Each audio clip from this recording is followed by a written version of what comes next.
ഇമോഷൻ്റെ വിഷയം ഇതാണ്. എപ്പോഴും നമ്മൾ കാം ആൻഡ് ക്വയറ്റായിട്ട് ഒരു സംഗതിയെ, ഏതൊരു വലിയ സംഗതിയെയും നേരിടാൻ പഠിച്ചിട്ടില്ലെങ്കിൽ നമ്മുടെ ഇമോഷനെ കൊണ്ട് വലിയ പ്രയോജനം ഉണ്ടാവില്ല. മനസ്സിലല്ലേ? എനിക്കും അദ്ദേഹത്തിനും ഒന്നും മനസ്സിലാവില്ല. പുകമറയാണ് യഥാർത്ഥത്തിൽ ഇമോഷൻ എന്ന് പറയുന്നത്. അതും ഇമോഷൻ വേണം, ഇമോഷൻ കൃത്യമായി വേണം. ഇമോഷൻ ഇല്ലാത്തവൻ മനുഷ്യനല്ലല്ലോ. ഇമോഷൻസ് ഉണ്ടാവണം. ആ ഇമോഷൻസിനെ പ്രകടിപ്പിക്കുന്ന രീതിക്കാണ് വ്യത്യാസം വേണ്ടത്. അപ്പം അതിനൊക്കെ അതാണ്, മൈൻഡിനെ കൺട്രോൾ ചെയ്യണമെങ്കിൽ, നമ്മുടെ മനസ്സിനെ കൺട്രോൾ ചെയ്യണമെങ്കിൽ അഭ്യാസവും വൈരാഗ്യവും ആവശ്യമാണെന്ന് കൃഷ്ണൻ പറഞ്ഞത്. അതുകൊണ്ടാണ് ഞാൻ പറഞ്ഞത്. ധ്യാനയോഗത്തിൽ വളരെ കൃത്യമായിട്ട് പറയുന്നുണ്ട്. How can I control my mind and self? ഞാൻ എങ്ങനെയാണ് എൻ്റെ ആത്മാവിനെയും അല്ലെങ്കിൽ എൻ്റെ ശരീരത്തെയും എന്നെയും എൻ്റെ മൈൻഡിനെയും എനിക്ക് എങ്ങനെ കൺട്രോൾ ചെയ്യാൻ പറ്റും എന്ന് പറയുമ്പോൾ കൃഷ്ണൻ പറയുന്ന ഒരേ ഒരു വാചകമാണ് അഭ്യാസവും വൈരാഗ്യവും, റിനൗൺസിയേഷൻ.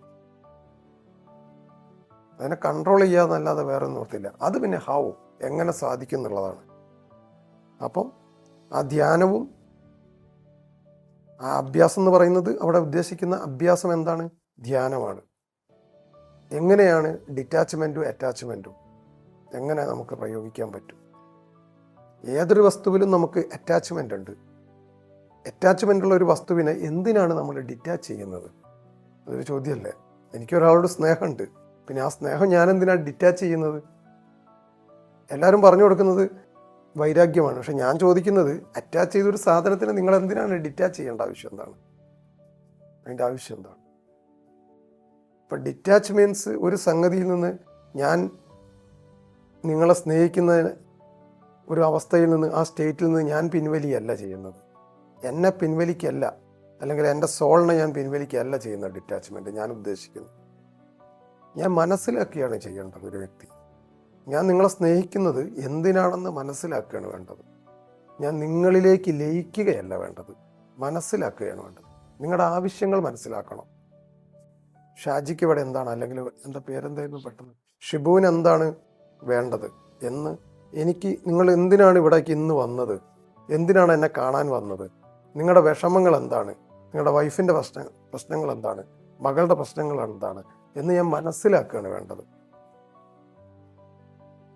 ഞാനല്ലാതെ നിങ്ങളിലേക്ക് ലയിച്ചു കഴിഞ്ഞാൽ ഞാൻ നിങ്ങളിൽ തന്നെ ആയിപ്പോവും. അതാണ് അറ്റാച്ച്മെൻറ്റ്. എനിക്ക് ഷിബുവിനെ മാത്രം കണ്ടാൽ പോരാ, എനിക്ക് എൻ്റെ കണ്ണുകൊണ്ട് ഒരുപാട് ആളുകളെ കാണാനുണ്ട്. അങ്ങനെ ഞാൻ നിങ്ങളിലേക്ക് മാത്രം ഉടക്കി നിൽക്കുമ്പം ബുദ്ധിമുട്ടാണ്.